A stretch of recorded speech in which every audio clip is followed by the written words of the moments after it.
Hello friends, मैं शिवशंकर और आप मेरे साथ इस वीडियो में पढ़ेंगे 10th चैप्टर जिसका नाम है किशोरावस्था की ओर। हम लोग एनसीईआरटी के सीरीज में 8th क्लास के साइंस को पढ़ रहे हैं, जिसके आज 10वें चैप्टर का हम अध्ययन करेंगे और इसका नाम है किशोरावस्था की ओर। यानी कि पिछले अध्याय में हमने जो रिप्रोडक्टिव पार्ट्स होते हैं उनको पढ़ा था, रिप्रोडक्शन पढ़ा था कि कैसे होता है। अब कैसे हम उस स्टेज में पहुंचते हैं, ठीक है, किशोरावस्था की ओर कैसे हम पहुंचते हैं, यानी कि रीचिंग द एज ऑफ जो एडोलेसेंस होता है, हम एडल्ट कैसे बनते हैं, यानी कि युवा कैसे बनते हैं, वो हम देखते हैं कि किस तरीके से इस लेसन में हम सीख सकते हैं चीज़ों को। तो चलिए देखते हैं कि क्या है इस अध्याय में। आप मानव के शरीर में होने वाले उन परिवर्तनों को विषय में पढ़ेंगे जिनके उपरांत वह जनन हेतु सक्षम हो पाता है, ठीक है। यानी कि हम उन सभी चीज़ों को पढ़ेंगे जिससे क्या होता है कि इंसान और या मानव जो होता है वह जनन के लिए सक्षम हो पाता है, यानी कि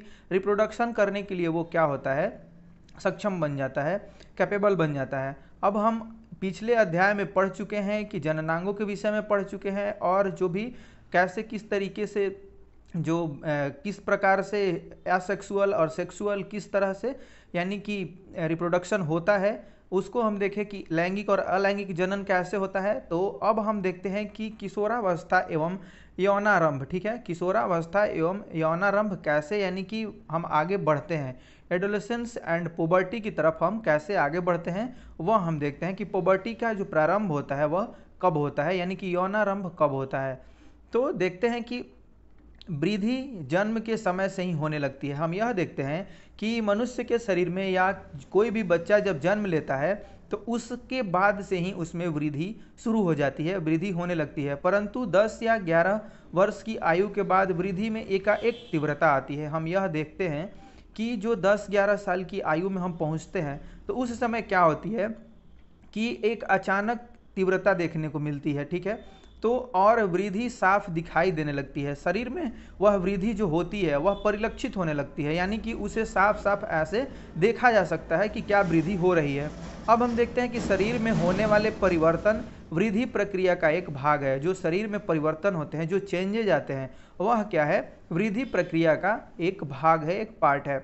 यह इस बात का संकेत है, ठीक है, कि अब बच्चे नहीं रहे तथा युवा अवस्था में कदम रख रहे हैं। ये जो आप शारीरिक वृद्धि के जो परिवर्तन देखते हैं वो किस बात का सूचक है कि अब क्या है, इंसान जो शिशु जो है जन्म लेता है उसके बाद ये सभी परिवर्तन आने लगते हैं उसके शरीर में, तो यह उस बात का सूचक होता है कि वह अब बच्चा नहीं रहा, यानी कि युवा अवस्था में वह स्टेप रख लिया है, यानी कि कदम रख लिया है। तो यह क्या है कि देखते हैं कि वृद्धि एक प्राकृतिक प्रक्रम है, यानी कि यह क्या है, एक नेचुरल चीज़ है। वृद्धि होगी यदि, यानी कि हम जन्म लिए हैं तो फिर वृद्धि होना है, यह तो स्वाभाविक है। यह एक क्या है, प्राकृतिक प्रक्रम है। अब जीवन काल की वह अवधि जब शरीर में ऐसे परिवर्तन होते हैं जिसके परिणाम स्वरूप जनन परिपक्वता आती है, किशोरावस्था कहलाती है, यानी कि एडोलेसेंस कहलाती है।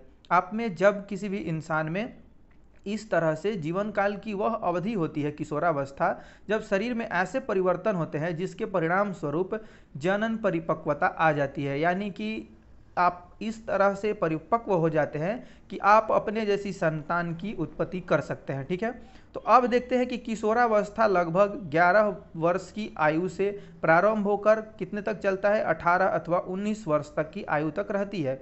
यह जो अवस्था है किशोरावस्था, यानी कि जो एडोलेसेंस की अवस्था होती है वह कब से कब तक की होती है, तो 11 वर्ष की आयु से प्रारंभ होती है, यानी कि इसकी स्टार्टिंग एज जो है वह लगभग आप 11 को मान सकते हैं, 11 को मान सकते हैं, और यह 18 अथवा 19 वर्ष तक की आयु तक रहती है। यह अवधि क्योंकि अंग्रेजी के टीन, ठीक है, यानी कि 13 से 18 या 19 वर्ष तक की आयु, यानी टीन एज जो आप बोलते हैं, आम बोलचाल की भाषा में टीन एज को उपयोग में लाया जाता है, यानी कि 13 to 19, ठीक है। अब किशोरों को टीन एजर्स भी कहा जाता है। क्या कहा जाता है, उनको टीन एजर्स इसीलिए कहा जाता है कि यह जो 13 यानी कि इसके टीन और ये 19 के टीन के बीच का यह समय होता है, इसलिए इनको टीन एजर्स कहा जाता है। लड़कियों में यह अवस्था लड़कों की अपेक्षा 1 या 2 वर्ष पूर्व प्रारंभ हो जाती है, यानी कि ये जो चीज़ें हम देखते हैं एडोलेसेंस की अवस्था जो होती है वह आमतौर पर गर्ल्स में 1 या 2 साल पहले ही प्रारंभ हो जाती है। एक बॉयज की अपेक्षा, ठीक है। तो यह देखते हैं कि किशोरावस्था के दौरान मनुष्य के शरीर में अनेक परिवर्तन आते हैं। किशोरावस्था के दौरान, एडोलेसेंस के दौरान मनुष्य के शरीर में बहुत सारे परिवर्तन आते हैं, ठीक है। वो क्या परिवर्तन है? यह परिवर्तन यौनारंभ का संकेत है। यह जो परिवर्तन होता है यह पुबर्टी का संकेत होता है, ठीक है। यह परिवर्तन किसका संकेत होता है? यौनारंभ का, यानी कि पुबर्टी का।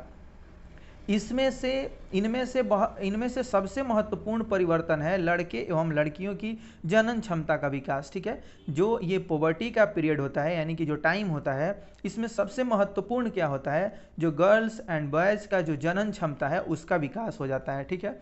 अब किशोर की जनन परिपक्वता के साथ ही यौनारंभ समाप्त हो जाता है। जो किशोर हैं उनकी जनन परिपक्वता के साथ ही यह जो यौनारंभ है वह समाप्त हो जाता है। इनके जनन के परिपक्वता के साथ यह समाप्त हो जाता है, यौनारंभ समाप्त हो जाता है।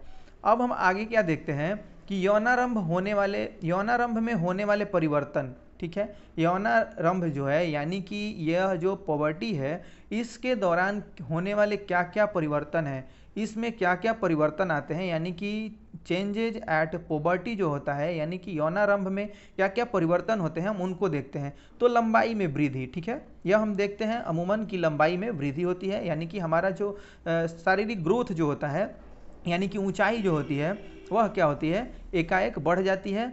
अब देखते हैं कि लंबाई में एकाएक वृद्धि यौनारंभ के दौरान होने वाला सबसे अधिक दृष्टिगोचर परिवर्तन है, ठीक है। यानी कि दृष्टिगोचर कहने का अर्थ है कि दिखाई देने वाला, ठीक है। यह लंबाई जो है, एकाएक वृद्धि जो होती है वह यौनारंभ के दौरान होने वाली शरीर की सबसे जो दृष्टिगोचर परिवर्तन है, ठीक है। तो इस समय शरीर की लंबाई अस्थियों की, ठीक है, शरीर इस समय क्या होता है? शरीर की लंबी अस्थियों की, अर्थात हाथ व पैर, आप देखते हैं हाथ व पैरों की अस्थियों की लंबाई में वृद्धि होती है और व्यक्ति लंबा हो जाता है। यह हम देखते हैं कि जो हाथ और पैर की जो हड्डियां होती हैं वह बड़ी हो जाती हैं और इंसान क्या होता है? लंबा हो जाता है, ठीक है। तो इस प्रकार से आप देख सकते हैं कि कितना ग्रोथ आपका, कितना लंबाई हो चुका होता है। अब यह दिया हुआ है इस चार्ट के माध्यम से कि जो आपकी उम्र है उसके अनुसार आप कितना अपना हाइट गेन कर चुके हैं, ठीक है। तो यह देखते हैं कि 8 साल में यह लड़के और लड़की दोनों का दिया हुआ है। 8 साल में ये 72% लड़के बढ़ गए होते हैं, 77% लड़कियों का ग्रोथ हो गया रहता है। लंबाई की यहाँ बात हो रही है। अब देखते हैं 9 वर्ष में क्या होता है कि 75% ग्रोथ हो जाता है और 81% लड़कियों में, यानी कि इनका जो ग्रोथ होता है वह कुछ तेज चलता है लड़कों की अपेक्षा, ठीक है। गर्ल्स का जो लंबाई का, यानी कि देख रहे हैं आप, ऊंचाई जो बढ़ती है वह क्या होता है कि लड़कों की अपेक्षा उम्र के अनुसार ज़्यादा होती है, ठीक है। तो अब यहाँ हम देखते हैं कि 10 साल में ये 78% लड़के बढ़ते हैं और ये 84% अपना जो ऊंचाई है वो पूरा कर चुकी होती हैं। अब इसमें देखते हैं कि 11 में होता है 81, इनमें 88, 12 में 84 और 91, 13 में क्या होता है कि 88 और 95 लड़कियों का। फिर 14 साल की उम्र में देखते हैं कि 92% लड़के अपना हाइट गेन कर चुके होते हैं और 98% लड़कियाँ। फिर 15 में देखते हैं कि 15 में 95% लड़के बढ़ गए होते हैं और अपना हाइट गेन कर चुके होते हैं, जबकि ये 99% हाइट गेन कर चुकी होती हैं। अब यहाँ हम देखते हैं कि 16 साल की उम्र में लड़के 98% अपना हाइट गेन कर चुके होते हैं, जबकि लड़कियां 99.5% अपना हाइट गेन कर चुकी होती हैं। अब यहाँ हम देखते हैं कि 17 साल की उम्र में लड़के अपना 99% हाइट गेन कर लेते हैं, जबकि लड़कियां 100%, यानी कि अमूमन ऐसा माना जाता है कि इसके बाद उनका जो लंबाई उनकी है वो नहीं बढ़ेगी, ठीक है। 18 साल की उम्र में लड़के अपना पूरा एक हाइट गेन कर चुके होते हैं, 100% हाइट, ठीक है। तो इस प्रकार से होता है कि इनका जो क्रम चलता है, यानी कि लड़के का थोड़ा स्लो चलता है और लड़कियों में कुछ ज़्यादा ही ये हो जाता है। 1-2 साल पहले वो उनका हाइट वगैरह रुक जाता है लड़कों की अपेक्षा, जैसे आपने यहाँ पे चार्ट के माध्यम से देख लिया है। तो अब प्रारंभ में लड़कियाँ लड़कों की अपेक्षा अधिक तीव्र से बढ़ती हैं, ठीक है, अधिक तीव्रता से ये बढ़ती हैं, परंतु लगभग 18 वर्ष की आयु तक दोनों अपनी अधिकतम लंबाई प्राप्त कर लेते हैं। जो दोनों का अधिकतम लंबाई होता है वो 18 साल तक ये प्राप्त कर लेते हैं, ये हम देख रहे हैं। तो अब हम क्या देखते हैं कि अब और क्या परिवर्तन आते हैं। आपने ध्यान दिया होगा कि किसी व्यक्ति की लंबाई उसके परिवार के किसी न किसी सदस्य के लगभग समान होती है। जो यह जो है यानी कि ये एक तरह से लंबाई है वो लगभग आप यह कह सकते हैं कि हेरिडिटी को भी ढोता है, ठीक है, यानी कि वहन करता है। तो आप यह देखते हैं कि लंबाई उसके परिवार के किसी न किसी सदस्य के लगभग समान होती है। इसका कारण यह है कि लंबाई माता पिता से प्राप्त जीन पर निर्भर करती है, परंतु वृद्धि के इन वर्षों में उचित प्रकार का संतुलित आहार आवश्यक है। जब आपका ग्रोथ हो रहा होता है शरीर का, यानी कि लंबाई जब बढ़ने वाली बढ़ते बच्चे जो जिनको बोला जाता है, उनको क्या चाहिए, एक बैलेंस डाइट चाहिए, संतुलित आहार उनको चाहिए। यह अस्थियों, पेशियों एवं शरीर के अन्य भागों को सही ढंग से वृद्धि करने हेतु पर्याप्त पोषण करने में सहायता करता है, ठीक है। यह जो बैलेंस डाइट होता है यह इसमें सहायता करता है बढ़ने में। यानी कि अब शारीरिक आकृति में परिवर्तन, शारीरिक आकृति में क्या परिवर्तन आते हैं इनको हम देखते हैं कि कैसे इनके जो शरीर हैं उसके आकृति में परिवर्तन आते हैं। कि चेंज इन बॉडी शेप क्या होता है भाई, कि चेंज क्या होता है, बॉडी के शेप में क्या परिवर्तन आता है, ठीक है। अब देखते हैं कि जब वृद्धि के कारण कंधे क्या होते हैं, फैल जाते हैं। जब यौनारंभ प्रवेश करते हैं, यौनारंभ होता है, उसमें क्या होता है कि कंधे फैलकर क्या होते हैं, चौड़े हो जाते हैं। और लड़कियों में कमर का निचला भाग चौड़ा हो जाता है, ठीक है, आप ये ध्यान रखेंगे। अब क्या देखते हैं कि वृद्धि के कारण लड़कों में शारीरिक पेशियां लड़कियों की अपेक्षा सुस्पष्ट एवं गठी दिखाई देती हैं, ठीक है। अतः किशोरावस्था के दौरान लड़कों एवं लड़कियों में होने वाले परिवर्तन अलग अलग हैं। ये क्या होते हैं कि जो परिवर्तन होते हैं दोनों में किशोरावस्था के दौरान वो अलग अलग होते हैं। ये आप देख रहे हैं कि लड़कों में क्या होता है कि कंधे फैल जाते हैं, ठीक है, यह अमूमन ऐसा देखा जाता है। और ये गर्ल्स के साथ ऐसा क्या होता है कि कमर के नीचे का जो निचला भाग होता है वह चौड़ा हो जाता है, ठीक है। अब हम यहाँ क्या देखते हैं कि स्वर में परिवर्तन होता है, यानी कि ये वॉइस चेंज होता है, ठीक है। अमूमन आप ऐसा देखते होंगे कि आवाज़ फट जाती है, ठीक है, तो वो अक्सर लड़कों में अमूमन देखने को मिलता है कि आवाज़ में भारीपन आ जाता है, उनका आवाज़ एकाएक बदल जाता है, ठीक है, तो उसको देखते हैं। अब यौनारंभ में स्वर यंत्र अथवा लैरिंग्स में वृद्धि का प्रारंभ होता है। इसमें जो ये लैरिंग्स होता है इसमें वृद्धि होना शुरू हो जाता है। अब लड़कों का स्वर यंत्र विकसित होकर अपेक्षाकृत बड़ा हो जाता है। इनका जो स्वर यंत्र होता है वह अपेक्षाकृत बड़ा हो जाता है। लड़कों में बढ़ता हुआ स्वर यंत्र गले के सामने की ओर सुस्पष्ट उभरे भाग के रूप में दिखाई देता है। यह हम स्पष्ट रूप से देख सकते हैं, इनमें दिखाई देता है, जिसे हम क्या कहते हैं, एडम्स एप्पल यानी कि कंठमणि कहते हैं। जो भाग दिखाई देता है ये स्वर यंत्र जो होते हैं उनको क्या बोलते हैं, एडम्स एप्पल यानी कि कंठमणि कहते हैं। लड़कियों में स्वर यंत्र अपेक्षाकृत छोटा होता है, अतः बाहर से सामान्यतः दिखाई नहीं देता। यह होता है और उसका विकास भी होता है गर्ल्स में, लेकिन छोटा होने के कारण उनका बाहर से ऐसे सुस्पष्ट रूप से जैसे आप लड़कों में देखते हैं वैसे उनका दिखाई नहीं देता। सामान्यतः यहाँ हम क्या देखते हैं कि लड़कियों का स्वर उच्च तारत्व वाला होता है, जबकि लड़कों का स्वर गहरा होता है यानी कि भारी होता है। अब हम आगे देखते हैं, यही देखते हैं, यही है एडम्स एप्पल जो आप देख रहे हैं, यही होता है जो लड़कों में सुस्पष्ट दिखाई देता है, ठीक है। अब आगे देखते हैं कि स्वेद एवं तैल ग्रंथियों की क्रियाशीलता में वृद्धि क्या होती है भाई, कि इनकी क्रियाशीलता में जो स्वेद एवं तैल ग्रंथियां हैं उनकी क्रियाशीलता में कैसे वृद्धि हो जाती है, यानी कि increased activity of sweat and sebaceous gland जो होते हैं वो क्या होते हैं, इनमें अचानक आपको वृद्धि देखने को मिलेगी। अब इसमें यह देखते हैं कि किशोरावस्था में स्वेद एवं तैल ग्रंथियों का स्राव बढ़ जाता है। इन ग्रंथियों की अधिक क्रियाशीलता के कारण कुछ जो व्यक्ति हैं उनके चेहरे पर क्या देखेंगे आप, फुंसी वगैरह और मुहासे हो जाते हैं, ऐसा आपको देखने को मिलता है। अब हम देखते हैं कि जनन अंगों का विकास, जनन अंगों का विकास कैसे होता है ये हम देख लेते हैं कि ये जो डेवलपमेंट ऑफ सेक्स ऑर्गन्स हैं उनका विकास कैसे होता है। तो अब हम देखते हैं कि यौनारंभ में नर जननांग जैसे कि वृषण एवं शिश्न पूर्णतः विकसित हो जाते हैं। जब यानी कि जो एडोलेसेंस होता है उसमें हम क्या देखते हैं कि जननांग, ये जो रिप्रोडक्टिव पार्ट होता है वो, और जो टेस्टिस होता है यानी कि वृषण, शिश्न यानी कि पेनिस, ये पूर्णतः विकसित हो जाते हैं, ठीक है। अब वृषण से शुक्राणु का उत्पादन भी क्या होता है, प्रारंभ हो जाता है। जो वृषण होता है यानी कि टेस्टिस होता है उससे शुक्राणु का क्या होता है, प्रारंभ हो जाता है उत्पादन। अब लड़कियों में अंडाशय साइज में वृद्धि हो जाता है, इनके अंडाशय के साइज में वृद्धि हो जाता है तथा अंड परिपक्व होने लगते हैं। और हम यह देखते हैं कि अंडाशय से अंडाणु का निर्मोचन भी प्रारंभ हो जाता है, यानी कि जो अंडाशय होता है वहाँ से अंडाणु अब निकल सकता है, यानी कि आ सकता है, उनका निर्मोचन यानी कि वहाँ से निकलना प्रारंभ हो जाता है। तो अब हम यह देखते हैं कि मानसिक, बौद्धिक एवं संवेदनात्मक परिपक्वता प्राप्त होता है। ठीक है, क्या होता है कि मानसिक देखते हैं, उसके बाद हम देखते हैं बौद्धिक और संवेदनात्मक परिपक्वता प्राप्त होता है। ठीक है, तो ये reaching mental, intellectual and emotional maturity जो आती है उसकी बात हो रही है यहाँ पे। अब किशोरावस्था व्यक्ति के सोचने के ढंग में परिवर्तन की अवधि भी होती है। यह क्या करता है, हमारे सोच को विकसित करता है, हमें किस डायरेक्शन की तरफ फोकस करना है, और ये अपना एक क्या करता है, खुद का विचार हमारे अंदर पनपता है इस दौरान। अब हम देखते हैं कि पहले की अपेक्षा किशोर अधिक स्वतंत्र एवं अपने प्रति अधिक सचेत होता है। ठीक है, यानी कि यह जो किशोरावस्था का आरंभ होता है, एडोलेसेंस होता है, इस दौरान आप अपने प्रति क्या होते हैं, सचेत हो जाते हैं। उनमें बौद्धिक विकास भी होता है तथा वे सोचने विचारने में काफ़ी समय लेते हैं।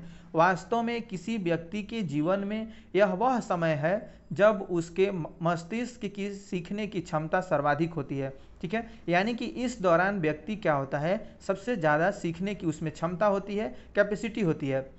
अब कभी कभी यद्यपि किशोर शारीरिक एवं मानसिक परिवर्तनों के प्रति अपने आप को ढालने हेतु प्रयास करता हुआ स्वयं को असुरक्षित महसूस करता है, परंतु किशोर होने के नाते आपको समझना चाहिए कि असुरक्षित महसूस करने का कोई कारण नहीं है। यह असुरक्षा जो आती है वो उसका कोई रीज़न नहीं है, यानी कि जो झिझक आती है वो आप त्याग दें, उसकी कोई जगह नहीं है। ये परिवर्तन क्या होता है, ये परिवर्तन प्राकृतिक है जो शारीरिक वृद्धि के कारण उत्पन्न क्या होता है, उत्पन्न हो जाता है। यह जो आपके झिझक आता है या जो आपके अंदर कोई भी संकोच आता है, यह एडोलेसेंस के दौरान यह किस कारण होता है, शारीरिक वृद्धि के कारण उत्पन्न हो रहा है। इसका यह क्या है, नेचुरल है, आपके कंट्रोल में कुछ भी नहीं है। अब गौण लैंगिक जो लक्षण होते हैं, यानी कि सेकेंडरी सेक्सुअल जो कैरेक्टर्स होते हैं, उनको हम देखते हैं कि गौण लैंगिक लक्षण क्या है, सेकेंडरी सेक्सुअल कैरेक्टर्स क्या हैं।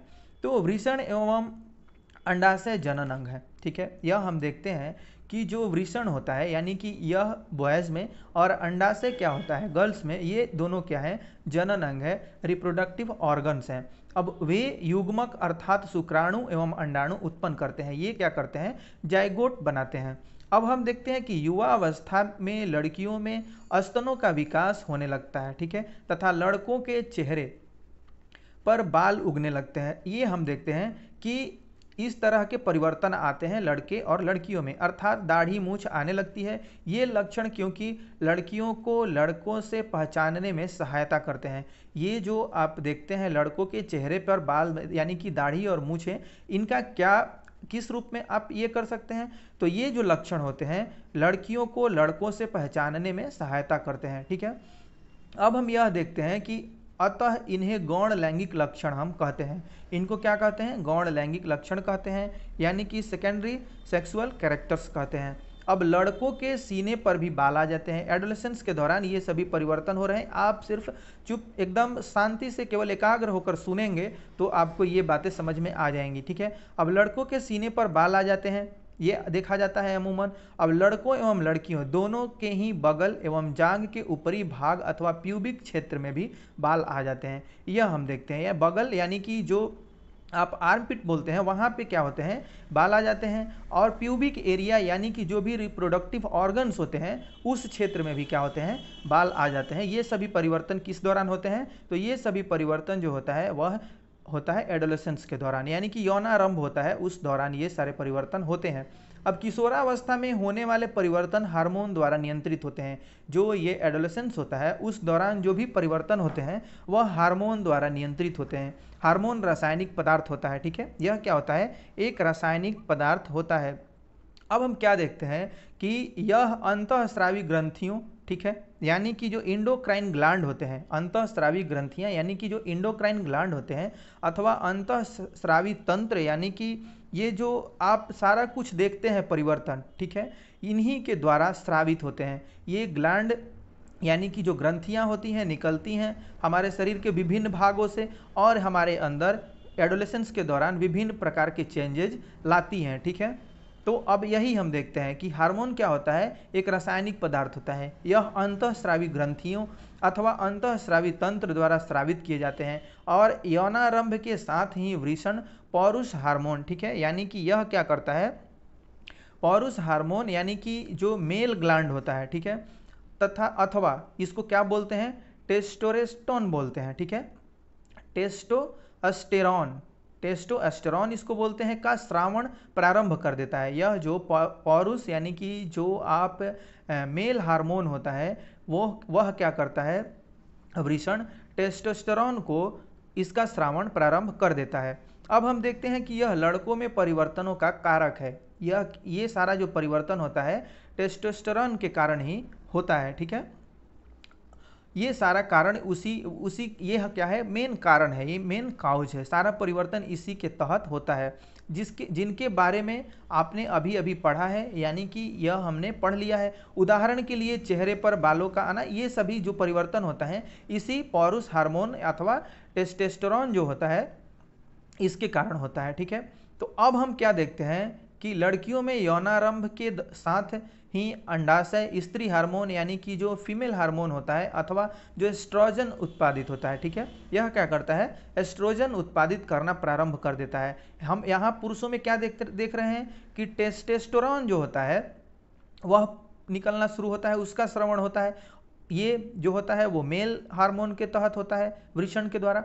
अब हम यहाँ देखते हैं जो गर्ल्स के अंदर यह यौनारंभ के साथ ही अंडाशय जो होता है उससे यानी कि स्त्री हार्मोन जो फीमेल हार्मोन होता है उससे एस्ट्रोजन उत्पादित करना वह शुरू कर देता है, प्रारंभ कर देता है, जिससे स्तन विकसित हो जाते हैं। ठीक है, यानी कि ब्रेस्ट का जो विकास होता है वह हो जाता है। अब हम क्या देखते हैं कि दुग्ध स्रावी ग्रंथियां अथवा दुग्ध ग्रंथियां स्तन के अंदर विकसित होती हैं, यानी कि जो मिल्क सेक्रेटिंग ग्लैंड होते हैं उनका भी विकास अंदर ही यानी कि ब्रेस्ट के अंदर हो जाता है और उसका सारी क्रियाएं अंदर ही होती हैं।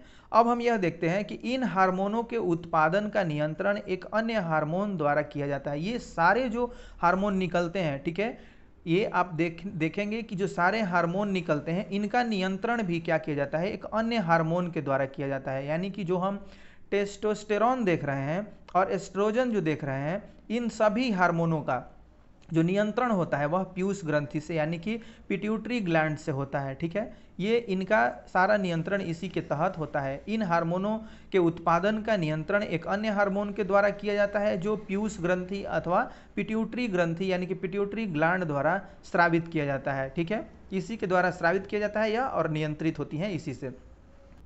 अब हम क्या देखते हैं कि जनन प्रकार्य प्रारंभ करने में हार्मोन की भूमिका। ठीक है, ये जो जनन प्रकार्य होते हैं इनके प्रारंभ करने में जो हार्मोन की भूमिका होती है वह किस तरह से होती है, यानी कि role of hormone in initiating reproductive functions क्या होते हैं। अब हम यह देखते हैं कि अंतःस्रावी ग्रंथियां हार्मोन रुधिर प्रवाह में स्रावित करती हैं। यह जो अंतःस्रावी ग्रंथियां हैं वह क्या करती हैं, हार्मोन रुधिर प्रवाह में स्रावित करती हैं, जिससे वह शरीर के विशिष्ट भाग अथवा लक्ष्य स्थल तक पहुंच सके।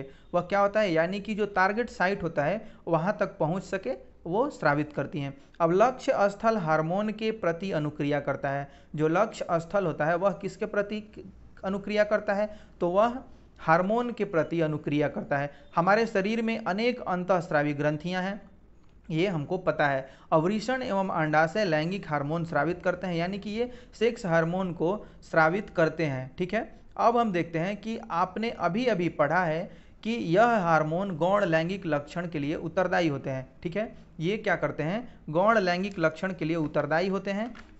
हम यह देखते हैं कि इनका जो विकास होता है पूरा और जो भी इनके अंदर सारे परिवर्तन आते हैं वह सेकेंडरी सेक्सुअल लक्षण यानी कि कैरेक्टर्स हैं। इसी के कारण ये क्या होते हैं, ये उत्तरदायी होते हैं। इसका कौन उत्तरदायी होता है, तो इसका उत्तरदायी होता है गौण लैंगिक लक्षण के लिए ये सारा हार्मोन ही उत्तरदायी होता है जो हमारे अंदर विकास होता है। ठीक है, यानी कि जो सेकेंडरी सेक्सुअल कैरेक्टर्स हैं इसी के कारण हम लोग सारा विकास जो है हमारा होता है। अब देखते हैं कि लैंगिक हार्मोन भी पीयूष ग्रंथि द्वारा स्रावित हार्मोन के नियंत्रण में है। इसका भी नियंत्रण किससे होता है, तो यह पीयूष ग्रंथि द्वारा स्रावित हार्मोन के द्वारा इसका नियंत्रण होता है। अब हम देखते हैं कि पीयूष ग्रंथि अनेक हार्मोन स्रावित करती है, ठीक है। अब उनमें से एक हार्मोन अंडाशय में अंडाणु एवं वृषण में शुक्राणु के परिपक्व होने को नियंत्रित करता है। यानी कि इन सभी चीज़ों का भी जो नियंत्रण होता है वह जो पीयूष ग्लैंड है यानी कि पिट्यूटरी जो ग्लैंड है उसी से सारा उसी के तहत होता है, ठीक है। अब हम यहाँ क्या देखते हैं कि पीयूष ग्रंथि से स्रावित हार्मोन जननांगों को जो टेस्टोस्टेरोन होते हैं यानी कि पुरुष नर में तथा एस्ट्रोजन स्त्रियों में स्रावित करने के लिए उद्दीपित करता है, यानी इसको क्या करता है, एक्टिव करता है। अब हम देखते हैं, यहाँ हमने देखा कि जो पीयूष ग्रंथि है इससे स्रावित हार्मोन जननांगों को यानी कि जो पुरुष में होता है टेस्टोस्टेरोन तथा एस्ट्रोजन जो स्त्रियों में होता है इसको स्रावित करने के लिए क्या करता है, उद्दीपित करता है यानी कि एक्टिव करता है। अब क्या देखते हैं कि जो रुधिर प्रवाह में स्रावित किया जाता है तथा शरीर के विभिन्न भागों यानी कि लक्ष्य स्थल तक पहुंचाता है, यानी कि यह जो टारगेट साइट है वहां पर पहुंचाता है। अब यौनारंभ के समय शरीर में परिवर्तनों को उद्दीपित करता है, यानी कि जब एडोलेसेंस होता है उस समय भी ये सारे परिवर्तन को एक्टिव करता है, ठीक है। तो हम यहाँ यह देखते हैं कि मानव में जनन काल की अवधि, ठीक है, मानव में जनन काल की अवधि क्या होती है, यानी कि reproductive phase of life in human, ठीक है, ह्यूमंस। तो इसको हम देखते हैं कि क्या होता है, यह अवधि क्या होती है। स्त्रियों में जो जननावस्था का प्रारंभ होता है वह 10 से 12 वर्ष की आयु से हो जाता है, यानी कि इनमें क्या होता है, जो पोवर्टी का होता है वह कब हो जाता है, तो यह 10 से 12 वर्ष की आयु में यह हो जाता है, शुरू हो जाता है, यौवनारंभ शुरू हो जाता है। तो अब हम यह देखते हैं कि यह सामान्यतः चलता कब से है, कब से कब तक चलता है, तो 10 से 12, ठीक है, 10 से 12 वर्ष की आयु में यह शुरू होता है और लगभग 45 से 50 वर्ष की आयु तक चलता रहता है, ठीक है। अब यौवनारंभ पर अंडाणु परिपक्व होने लगते हैं, जो अंडाणु हैं वह परिपक्व हो जाते हैं। अब हम यह देखते हैं कि अंडाशयों में एक अंडाणु परिपक्व होता है तथा लगभग 28 से 30 दिनों के अंतराल पर किसी एक अंडाशय द्वारा निर्मोचित हो जाता है, ठीक है, निर्मोचित होता है यानी कि वहाँ से बाहर निकलता है, वहाँ से छूटता है। अब हम यह देखते हैं कि इस अवधि में गर्भाशय की दीवार मोटी हो जाती है, ठीक है। क्या होता है कि यूट्रस की जो यूट्रस वॉल होता है वह क्या हो जाता है, मोटा हो जाता है। अब हम यह देखते हैं कि यह क्यों हो जाता है, तो जिससे वह अंडाणु के निषेचन के पश्चात युग्मनज को ग्रहण कर सके, यानी कि जो शुक्राणु होते हैं उनको अट्रैक्ट कर सके और यह जाइगोट बना सके, ठीक है। उसको जो शुक्राणु होता है उससे अंडाणु क्या हो, फ्यूजन हो उन दोनों का, और उसके बाद क्या हो, जाइगोट के रूप में वह गर्भाशय की जो यानी कि जो वॉल होती है, यूट्रस वॉल होती है, उससे चिपक करके ही पूरा जाइगोट यानी भ्रूण का पूरा विकास होता है, एम्ब्रियो का विकास होता है। ये हम पिछली कक्षा में पढ़ चुके हैं, पिछले कक्षा नहीं, पिछले लेसन में पढ़ चुके हैं, ठीक है। तो अब हम यह देखते हैं कि जिसके फल स्वरूप गर्भ धारण होता है, इससे क्या होता है कि जब युग्मनज यानी कि जो जाइगोट दोनों अंडाणु और शुक्राणु के फ्यूजन से ही क्या होता है, संलयन से ही क्या होता है, युग्मनज यानी कि जाइगोट का निर्माण होता है, ठीक है। अब उसके बाद क्या देखते हैं, जिसके फल स्वरूप गर्भधारण होता है, यदि अंडाणु का निषेचन नहीं हो पाता है, यानी कि जो अंडाणु निकला है, ठीक है, अंडाशय से, अब वह उसका संयोग, उसका फ्यूजन किसी शुक्राणु से नहीं हो पाता है, तो उस स्थिति में क्या होता है कि निषेचन नहीं हो पाता है, ठीक है। यानी कि यह हम कह सकते हैं कि उस अंडे का निषेचन नहीं हुआ, यानी कि फर्टिलाइजेशन नहीं हुआ। तब उस स्थिति में अंडाणु तथा गर्भाशय का मोटा अस्तर, ठीक है, जो गर्भाशय का मोटा अस्तर होता है उसकी रुधिर वाहिकाओं सहित निस्तारित हो जाता है, ठीक, क्या होता है, निस्तारित हो जाता है। जो मोटी दीवार आप पढ़ रहे हैं कि बन जाता है और उसके साथ जो अंडाणु होता है वो रुधिर वाहिकाओं सहित निस्तारित हो जाता है, यानी कि बाहर निकल जाता है। इससे स्त्रियों में रक्तस्राव होता है। इससे क्या होता है कि स्त्रियों में रक्तस्राव होता है, यह ऋतुस्राव अथवा रजोधर्म कहते हैं। इसी को हम क्या कहते हैं, ऋतुस्राव और रजोधर्म कहते हैं, यानी कि जो आप बोल सकते हैं कि मेंस्ट्रुएशन और जो मेन आर्क होता है यही है। तो अब हम क्या देखते हैं कि ऋतुस्राव लगभग 28 से 30 दिन में एक बार होता है, 28-30 दिन में एक बार होता है। पहला ऋतुस्राव यौनारंभ में हो जाता है, पहला जो ऋतुस्राव होता है वह यौनारंभ में होता है, और ये क्या होता है, इसी को हम क्या कहते हैं, रजो दर्शन कहते हैं, यानी कि मेन आर्क बोलते हैं, ठीक है। तो यही पहला ऋतुस्राव यौनारंभ में होता है, जिसे हम रजोदर्शन बोलते हैं, मेनार्क बोलते हैं। अब लगभग 45 से 50 वर्ष की आयु में ऋतुस्राव होना रुक जाता है। जो ऋतुस्राव होता है यानी कि जो मेंस्ट्रुएशन होता है वह खत्म हो जाता है, रुक जाता है 45 से 50 वर्ष की आयु में। अब ऋतुस्राव के रुक जाने को रजोनिवृत्ति कहते हैं, यानी कि हम मोनोपॉज कहते हैं, ठीक है, मेनोपॉज कहते हैं। अब प्रारंभ में ऋतुस्राव चक्र अनियमित हो सकता है। जो प्रारंभ यानी कि यौनारंभ के दौरान जब रजोदर्शन होता है, यानी कि जो मेन आर्क होता है, उसके बाद से क्या होता है कि कुछ अनियमितता हो सकती है तथा उसके नियमित होने में कुछ समय लग सकता है। इसमें क्या होता है, कुछ समय लग सकता है। अब हम क्या देखते हैं कि ऋतुस्राव चक्र का नियंत्रण हार्मोन द्वारा होता है। इसका भी यानी कि जो भी हमारे शरीर के अंदर की जो क्रियाएं हैं, अंदर के जो भी चेंजेज हैं, वो उनका सारे का नियंत्रण किससे होता है, ग्लैंड से होता है, एक हार्मोन के थ्रू होता है, ठीक है। अब हम क्या देखते हैं कि इस चक्र में अंडाणु परिपक्व होना, इस चक्र में क्या होता है, अंडाणु का परिपक्व होना तथा निर्मोचन, गर्भाशय की दीवार का मोटा होना तथा निषेचन न होने की स्थिति में उसका टूटना शामिल है। इसके दौरान किसके दौरान शामिल है, ये ऋतुस्राव और जो भी आपका निषेचन वगैरह होता है, ये सारी क्रियाएं इसी में शामिल होती हैं। अब हम यह देखते हैं कि यदि अंडाणु का निषेचन हो जाता है तो वह विभाजन करता है, यानी कि टूटता है, ठीक है, तथा गर्भाशय में विकास के लिए स्थापित हो जाता है। गर्भाशय जो होता है उसमें यह विकास के लिए स्थापित हो जाता है। हम पिछले कक्षा में इसको पढ़ चुके हैं, इसलिए इस बारे में ज़्यादा चर्चा हम यहाँ नहीं करना चाहेंगे। तो संतति का लिंग निर्धारण किस प्रकार होता है, जो यानी कि संतान उत्पत्ति होती है उसका निर्माण किस तरीके से, उसका जो निर्धारण होता है वह किस तरीके से होता है। How is the sex of baby determined, ठीक है, यानी कि जो संतान है वह लड़का होगा या लड़की, इसका निर्धारण कैसे होता है, ठीक है। इसको देखते हैं, लड़का अथवा लड़की यानी कि बॉयज और गर्ल। तो यह किस पर निर्भर करता है, अध्याय 8 का स्मरण कीजिए। इसमें यह कहा गया है कि अध्याय 8 का स्मरण कीजिए कि गुणसूत्र प्रत्येक कोशिका के केंद्रक में उपस्थित होते हैं। ये हम पढ़ चुके हैं कि गुणसूत्र जो होता है वह प्रत्येक कोशिका के केंद्र में उपस्थित होता है। अब सभी मनुष्यों की कोशिकाओं में केंद्रक, ठीक है, सभी मनुष्यों की जो कोशिकाएं होती हैं उसके केंद्रक में 23 जोड़ी गुणसूत्र पाए जाते हैं, यानी कि क्रोमोसोम पाए जाते हैं, यह हम जानते हैं। अब इनमें से 2 गुणसूत्र यानी कि एक जोड़ी, ठीक है, एक जोड़ी गुणसूत्र, और हम क्या देखते हैं कि लिंग सूत्र, जिन्हें हम एक्स एवं वाई कहते हैं, ठीक है, यह हम क्या देखते हैं कि एक्स और वाई। फिर स्त्री में से 2 एक्स गुणसूत्र होते हैं। स्त्री में क्या होते हैं कि सिर्फ और सिर्फ एक्स गुणसूत्र ही होते हैं, जबकि पुरुष में एक एक्स तथा एक वाई गुणसूत्र होता है। यह आप ध्यान रखेंगे कि स्त्री में सिर्फ एक ही तरह का होता है जो कि एक्स गुणसूत्र होता है, एक्स क्रोमोसोम होता है, लेकिन पुरुषों में यह 2 तरह का होता है, एक्स तथा वाई गुणसूत्र। एक्स और वाई गुणसूत्र 2 प्रकार का होते हैं जो कि यह पुरुष में होता है। अब हम यहाँ क्या देखते हैं कि युग्मक, युग्मक को देखते हैं, यानी कि जो जाइगोट होते हैं। अब हम उसको देखते हैं कि अंडाणु तथा शुक्राणु, यह तभी संभव होता है जब इनका संलयन होता है। युग्मक तभी बनता है जब अंडाणु और शुक्राणु का फ्यूजन होता है, यानी कि संलयन होता है। गुणसूत्र एक जोड़ा होता है, ठीक है, ये युग्मक होता है। अंडाणु तथा शुक्राणु में गुणसूत्रों का एक जोड़ा होता है। अब अनिषेचित अंडाणु में सदा एक एक्स गुणसूत्र होता है। जो अनिषेचित अंडाणु होता है वह क्या होता है कि सिर्फ एक एक्स गुणसूत्र होता है, यानी कि एक्स क्रोमोसोम होता है। परंतु शुक्राणु ये जो होता है वह 2 प्रकार के होते हैं, जिनमें एक प्रकार में एक्स गुणसूत्र एवं दूसरे प्रकार में वाई गुणसूत्र होता है। यह बार बार ये चीज़ें आपको बताई जा रही हैं।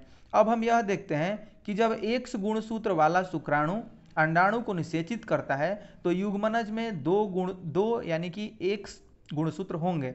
यह जब आप यह देखते हैं कि जब एक्स गुणसूत्र वाला शुक्राणु है, ये यानी कि जो अंडाणु है वह तो एक्स को ही कैरी करता है, लेकिन शुक्राणु है वो 2 को कैरी करता है, यानी कि एक्स और वाई 2 को कैरी करता है। लेकिन जब यह एक्स गुणसूत्र वाला आपका शुक्राणु है अंडाणु को निषेचित करता है, यानी कि एक्स को निषेचित करता है, तो युग्मनज में क्या होता है कि 2 एक्स गुणसूत्र होंगे तथा वह मादा शिशु के में विकसित होगा।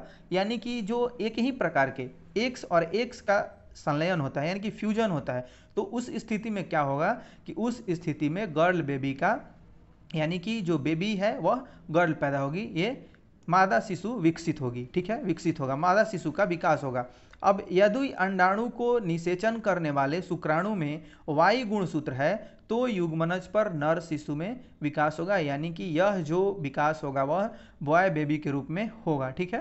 तो यानी कि एक्स एक्स के रूप में जब होगा तो गर्ल, और एक्स और वाई के रूप में होगा तो यह होता है बॉयज़ का, ठीक है। इस प्रकार से आप समझ गए होंगे। युग्मनज यानी कि जाइगोट, जब संलयन होता है, फ्यूजन होता है एक्स और वाई का या एक्स एक्स का, तो इस प्रकार से यह जाइगोट बनता है। यह आप यहाँ देख सकते हैं, बढ़िया से यहाँ पे समझाया गया है कि ये अंडाणु है, ठीक है, ये अंडाणु है यानी कि दोनों एक्स एक्स ही है, और यह जो शुक्राणु है यह क्या होता है कि वाई होता है और एक्स होता है। अब इस स्थिति में जब एक्स और एक्स का फ्यूजन होगा, ठीक है, यानी कि जब एक्स ये एक्स एक्स दोनों फ्यूजन करेंगे, संलयित होंगे, तो इस स्थिति में क्या होगा कि लड़की यानी कि जो मादा संतान है वह पैदा होगी, ठीक है। और इस स्थिति में क्या होगा, एक्स और वाई की स्थिति में इसमें क्या होता है कि पुरुष बच्चा यानी कि शिशु जन्म लेगा, ठीक है। तो आप इसको बढ़िया से समझ गए होंगे। ये एक्स एक्स जो होता है वह लड़के में होता है, ये आप देख सकते हैं, यानी कि मेल में होता है, और ये जो होता है एक्स एक्स यानी कि जो अंडाणु होता है एक्स एक्स को कैरी करता है, और जो शुक्राणु होता है वह एक्स वाई दोनों को कैरी करता है, ठीक है। तो आप इसको समझ गए होंगे। अब शिशु के लिंग का निर्धारण उसके पिता के लिंग गुणसूत्रों द्वारा किया जाता है, यानी कि इसमें तो फीमेल का कोई रोल नहीं है, ठीक है, इसमें तो सिर्फ एक ही होता है एक्स एक्स। और ये जो सारा निर्धारण होता है, लिंग का निर्धारण होता है, वह किस पर डिपेंड करता है, तो पिता के लिंग गुण सूत्र द्वारा यह निर्धारित होता है। पिता का जो भी आप शुक्राणु होता है उस पर डिपेंड करता है। अब हम यह देखते हैं कि लिंग हार्मोन के अतिरिक्त अन्य हार्मोन कौन कौन से होते हैं। यह जो आप पढ़ रहे हैं लिंग हार्मोन यानी कि hormones other than sex hormones क्या होते हैं, इनके अतिरिक्त और कौन कौन से हार्मोन्स होते हैं उनको देख लेते हैं। यह देखते हैं हम कि चित्र 10.3 का पुनः अवलोकन कीजिए। पीयूष ग्रंथि द्वारा स्रावित हार्मोन जननांगों को उनके हार्मोन उत्पन्न, मतलब ये जो हार्मोन है उत्पन्न होते हैं, इन सभी को क्या करता है, करने के लिए उद्दीपित करता है, एक्टिव करता है, ठीक है। आप पढ़ ही चुके हैं कि पीयूष ग्रंथि एक अंतःस्रावी ग्रंथि है जो मस्तिष्क से जुड़ी होती है। यही पीयूष ग्रंथि है जो मस्तिष्क से क्या है, जुड़ी हुई है, ठीक है। ये पीयूष ग्रंथि है।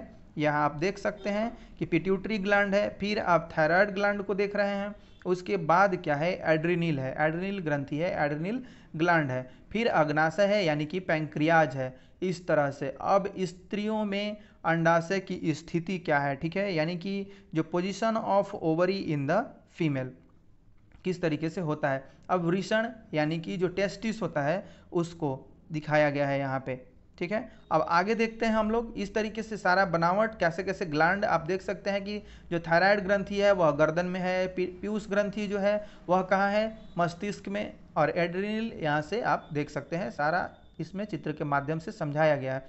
अब हम यह देखते हैं कि ग्वाइटर नामक व्याधि से ग्रस्त है जो थायराइड ग्रंथि का रोग है। ये जो ग्वाइटर होता है वह किससे होता है, थायराइड ग्रंथि से होता है। इसी के स्राव में अनियमितता हो जाती है तब ये बीमारी होती है ग्वाइटर।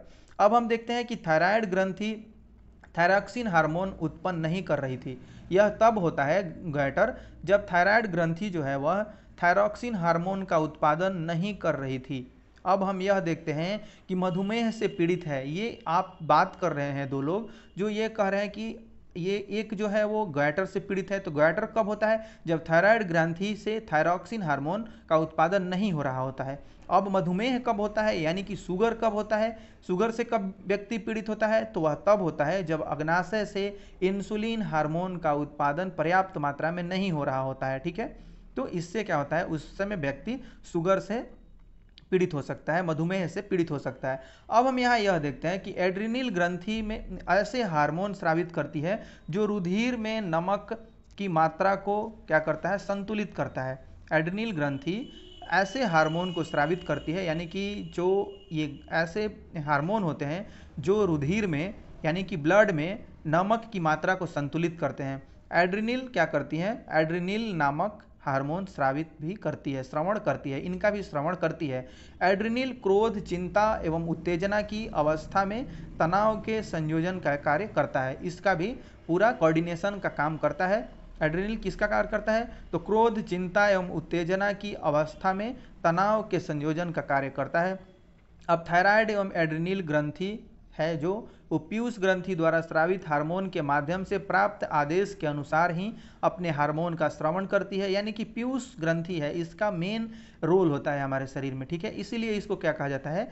मास्टर ग्लैंड कहा जाता है पीयूष ग्रंथि को, यानी कि पिट्यूटरी ग्लैंड को, ठीक है।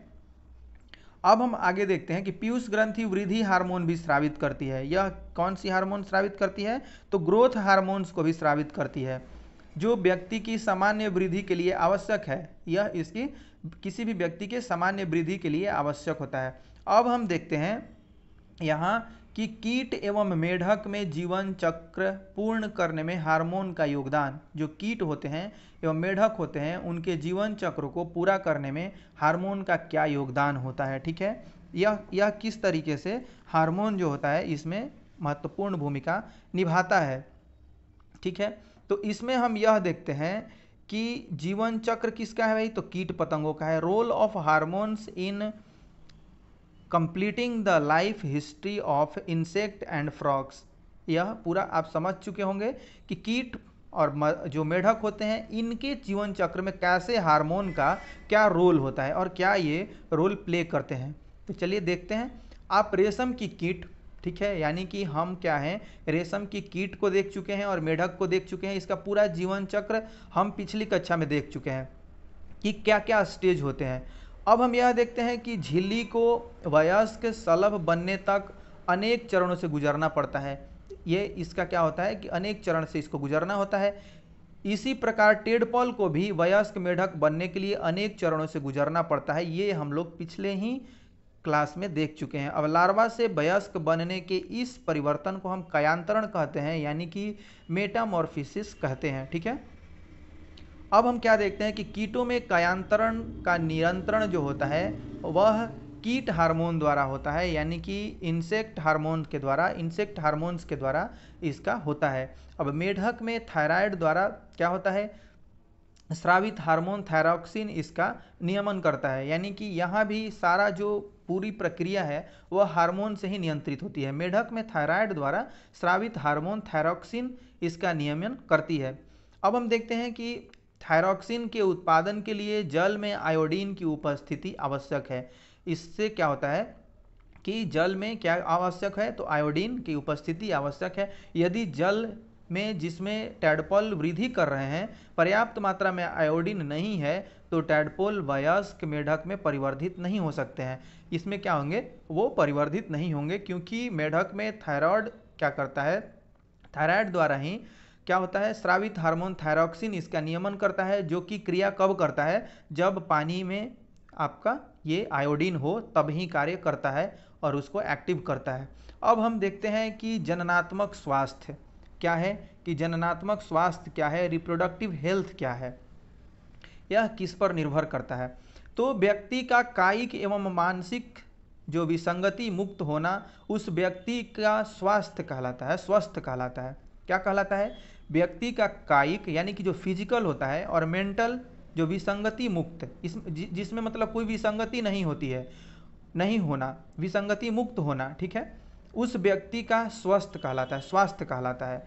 यानी आप में यदि विसंगतियां हैं तो आप स्वस्थ नहीं कहलाएंगे, आप यदि विसंगति मुक्त हैं तो स्वास्थ्य कहलाएंगे, स्वस्थ कहलाएंगे, ठीक है, यानी कि हेल्दी कहलाएंगे। अब किसी भी आयु के व्यक्ति के शरीर को स्वस्थ रखने के लिए उसे संतुलित आहार की आवश्यकता होती है। किसकी आवश्यकता होती है? तो संतुलित आहार की आवश्यकता होती है। किशोर की पोषण आवश्यकताएं क्या, इसकी पोषण की जो न्यूट्रिशनल नीड होती है वह जो एडोलेसेंस का जो नीड होता है यानी कि न्यूट्रिशन का, उसको हम देखेंगे।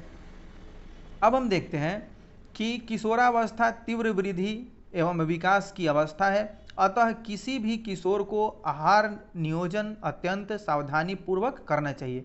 जो आहार का नियोजन है यानी कि क्या हमें खाना है और कब खाना है, यह इसका बहुत भली भांति से हमें ज्ञान होना चाहिए।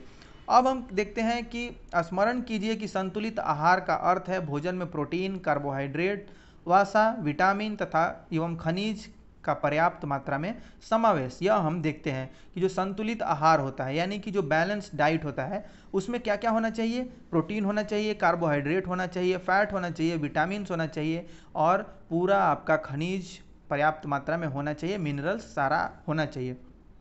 ये सब कब मिलता है, जब आप विभिन्न प्रकार के खाद्य पदार्थों को खाते हैं। अब लोहा यानी कि आयरन जो होता है यह तत्व रुधिर का निर्माण करता है। आयरन क्या करता है, रुधिर का निर्माण करता है, ब्लड का निर्माण करता है। तथा लोह प्रचुर खाद्य जैसे कि पत्तीदार सब्जियां, गुड़, मांस, संतरा, आंवला इत्यादि किशोर के लिए अच्छे खाद्य हैं। ये सभी क्या है, जो ब्लड का निर्माण करता है वह आयरन करता है। और आयरन किस किस में होता है, तो गुड़ में होता है, पत्तीदार सब्जियों में होता है, मांस में होता है, संतरा में होता है और आंवला में होता है। और यह क्या करना चाहिए, किशोर को खाना चाहिए। अब चिप्स तथा केक, चिप्स और होता है और जो केक नहीं, पैक किए हुए अथवा डिब्बा बंद खाद्य यद्यपि स्वादिष्ट होते हैं परंतु उन्हें नियमित भोजन के स्थान पर नहीं खाना चाहिए। क्या है कि इनको नियमित नहीं करना चाहिए, रेगुलर ये सब चीज़ें नहीं खानी चाहिए क्योंकि उनमें पोषक मात्रा पर्याप्त नहीं होते हैं। यानी कि यह देखा जाता है कि इसमें पोषक पूरा कंप्लीट नहीं होते हैं, पर्याप्त मात्रा में नहीं होते हैं। अब यहाँ हम देख रहे हैं कि मांस है, ठीक है, सब्जियाँ हैं, दूध एवं अंडे हैं, फल हैं और खाद्यान्न है यानी कि जो अन्न होते हैं और पल्सेस होते हैं वो सब हैं, ठीक है। तो ये क्या है कि भोजन के पोषक पदार्थ हैं, ये न्यूट्रिशन है। अब क्या देखते हैं कि व्यक्तिगत स्वास्थ्य क्या होता है, जो हम देखते हैं व्यक्तिगत स्वास्थ्य को यानी कि जो पर्सनल हाइजीन्स होता है वह क्या है। अब प्रत्येक व्यक्ति को प्रतिदिन एक बार स्नान करना चाहिए, ठीक है, यह व्यक्तिगत स्वच्छता है, ठीक है, यानी कि पर्सनल हाइजीन है।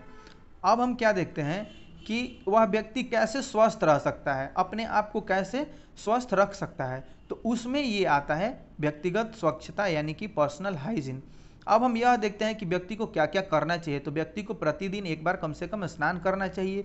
यह किशोर के लिए और भी आवश्यक है क्योंकि स्वेद ग्रंथियों की अधिक क्रियाशीलता के कारण शरीर में गंध आने लगती है, ठीक है, यानी कि जो स्वेटिंग होता है उससे क्या होता है, और जो तैलीय ग्रंथियाँ होती हैं, तेल ग्रंथियाँ होती हैं, वो उनको रोकने के लिए आप बार बार जो बताया जाता है कि मुंह को धोना चाहिए, तो कम से कम इसमें ये किशोर को ध्यान रखना चाहिए कि एक बार वो स्नान कर लें।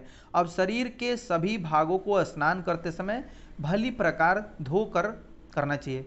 स्नान कैसे करना चाहिए, तो स्नान करते समय भाई सारा जो भी आपका पार्ट्स ऑफ बॉडी होता है उसको उसकी सफाई ढंग से करनी चाहिए। यदि सफाई नहीं रखी गई तो जीवाणु संक्रमण होता है, ठीक है, यानी कि क्या हो जाता है, ये बैक्टीरियल इन्फेक्शन हो जाता है।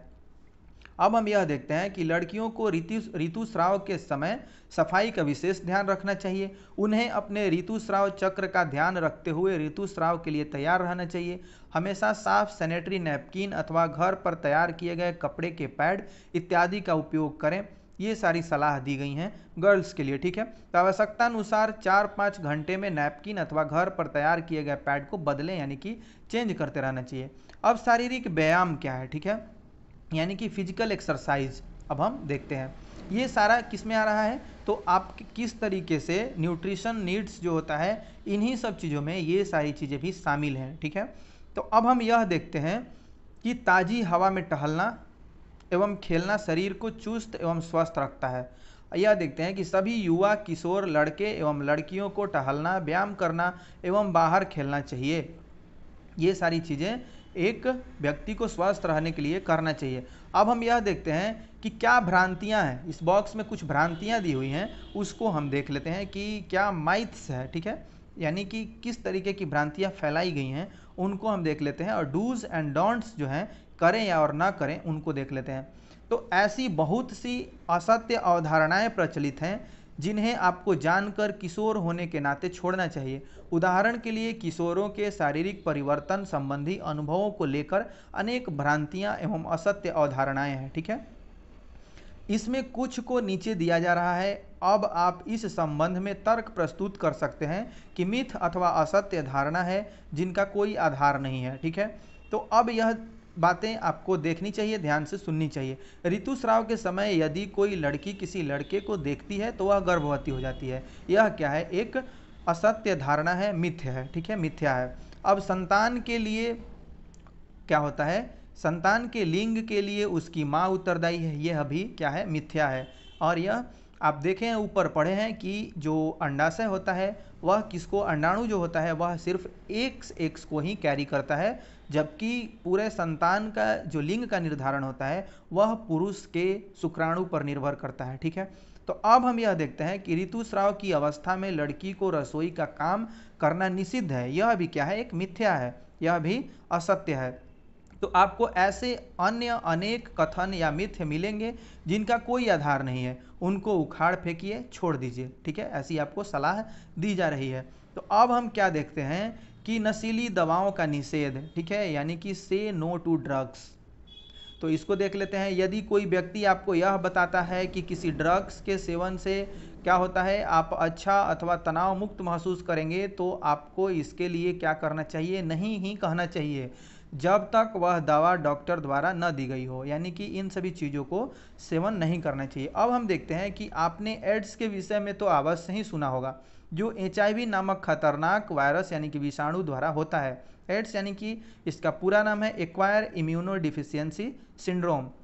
यह किससे होता है, HIV से होता है, यानी कि ह्यूमन इम्यूनो डिफिशियंसी वायरस के द्वारा होता है। यह HIV human immuno deficiency virus के द्वारा होता है और इसका पूरा नाम एड्स का होता है, एक्वायर इम्यूनो डिफिशियंसी सिंड्रोम। तो यह वायरस एक पीड़ित व्यक्ति से स्वस्थ व्यक्ति में ड्रग के इस्तेमाल, ठीक है, ड्रग के लिए इस्तेमाल की जाने वाली सिरिंज द्वारा भी जा सकता है। यह किससे होता है, सिरिंज से, यानी कि यदि किसी को इंजेक्ट किया गया है उसी सिरिंज से, और पीड़ित जो व्यक्ति है एड्स का, और फिर उसी इंजेक्शन से किसी और को इंजेक्ट किया जाता है, तो उसमें क्या होता है, एड्स फैलने की जो संभावना होती है वह प्रबल हो जाती है। अब हम क्या देखते हैं कि वायरस का संक्रमण दूसरे माध्यमों जैसे कि पीड़ित यानी कि रोगी माँ से दूध द्वारा उसके शिशु में हो सकता है। HIV से पीड़ित व्यक्ति के साथ लैंगिक संपर्क स्थापित करने द्वारा भी इस रोग का संक्रमण हो सकता है, यानी कि जब आप ये करते हैं, सहवास करते हैं और सेक्स करते हैं किसी पीड़ित व्यक्ति से, HIV से पीड़ित व्यक्ति से, तो उस दौरान भी आप क्या हो सकते हैं, इससे संक्रमित हो सकते हैं। ठीक है, तो अब किशोर द्वारा गर्भाधारण, ठीक है, यह देखते हैं कि एडोलेसेंट क्या होता है, एडोलेसेंट प्रेगनेंसी किस तरीके से इसको हम देखते हैं।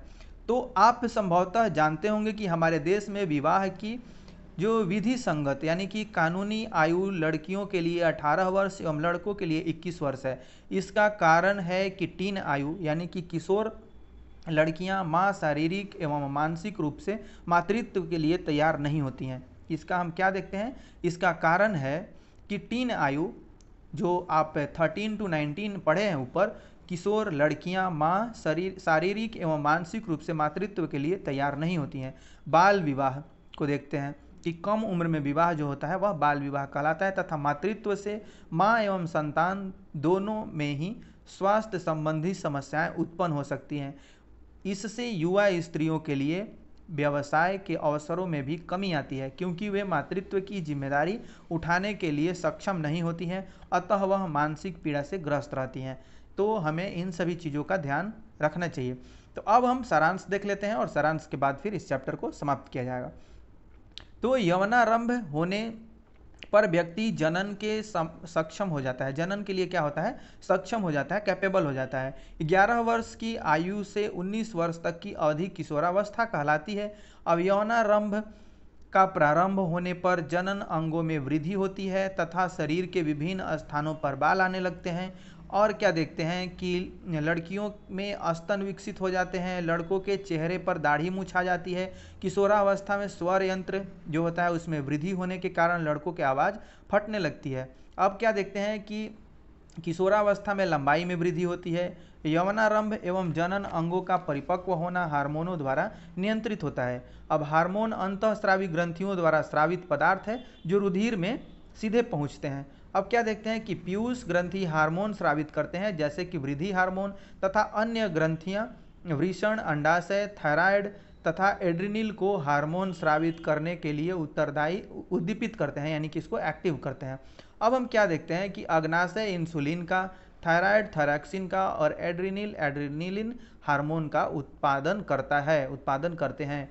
यह देखते हैं कि जो टेस्टोस्टेरोन होता है वह नर हार्मोन है तथा एस्ट्रोजन मादा हार्मोन है। गर्भाशय की दीवार निषेचित अंडाणु यानी कि युग्मनज को ग्रहण करने के लिए क्या करता है, अपने आप को तैयार करती है। निषेचन न होने की स्थिति में गर्भाशय की दीवार की आंतरिक सतह निस्तारित होकर यानी कि टूट कर वहाँ से शरीर के बाहर रक्त के साथ प्रवाहित हो जाती है। इसे हम क्या कहते हैं, ऋतुस्राव कहते हैं और रजुधर्म कहते हैं।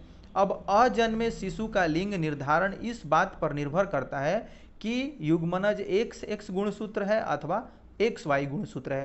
किशोरावस्था में संतुलित आहार करना तथा व्यक्तिगत स्वच्छता का पालन करना महत्वपूर्ण होता है। ठीक है, तो ये सारी बातें आपने देख ली, सारा चैप्टर जो है वो बारीकी से आपने पढ़ा और सुना, तो आप बहुत ही एकाग्रता से इसको देखें और आपका बहुत बहुत धन्यवाद। Thanks for watching this video. मिलते हैं नेक्स्ट वीडियो में।